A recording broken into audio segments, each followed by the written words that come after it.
sommes sur la 53e foire, associée au CIMA depuis quelques années maintenant, tous les ans. Et cette année avec une grosse manifestation, puisqu'on organise le National Blond d'Aquitaine, ce qui est assez rare, que la race blonde d'Aquitaine sorte du sud-ouest pour venir dans un petit département comme la Mayenne. Et nous en sommes très fiers.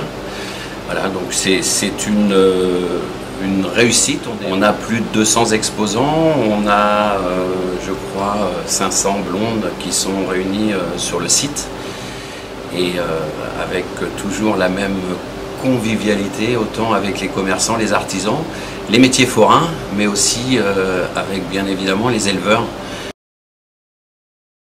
Dans la blonde depuis 89, nous avons acheté les premières blondes en 89.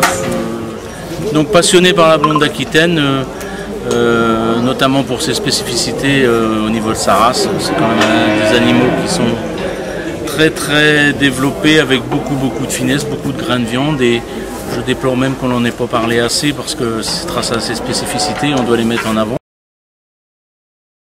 La partie compétition, ça permet aussi de se mesurer par rapport à nos collègues, parce que nous avons toujours de bons animaux quand nous sommes à la maison, puis quand nous arrivons sur les concours et qu'on se côtoie avec les copains, on se rend compte que les copains ont évolué aussi. Donc là il y a aussi une partie compétition, il y a la partie festive aussi, parce qu'on a une race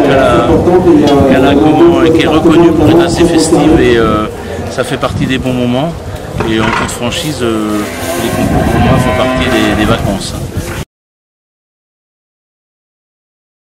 La Blonde d'Aquitaine qui organise aujourd'hui son concours national dans le cadre du CIMA 53, c'est-à-dire dans le cadre de la foire de la Madeleine, ici en Mayenne. Il y a aujourd'hui 450 bêtes de race blonde d'Aquitaine sur la manifestation. Nous avons 5 juges uniques qui se répartissent les sections de jeunes mâles, mâle espoir et mâle adulte, jeunes femelles, femelle espoir, femelle adulte et femelle suitée. Je vais remercier à cette occasion le syndicat des éleveurs de la Mayenne et notamment son président Gérard Barbier et tous les gens qui ont travaillé avec lui pour la superbe manifestation qu'ils ont pu mettre sur pied et pour l'accueil qu'ils ont réservé à la race blonde d'Aquitaine qui présente le fleuron de la race de ces animaux, une chose superbement réalisée.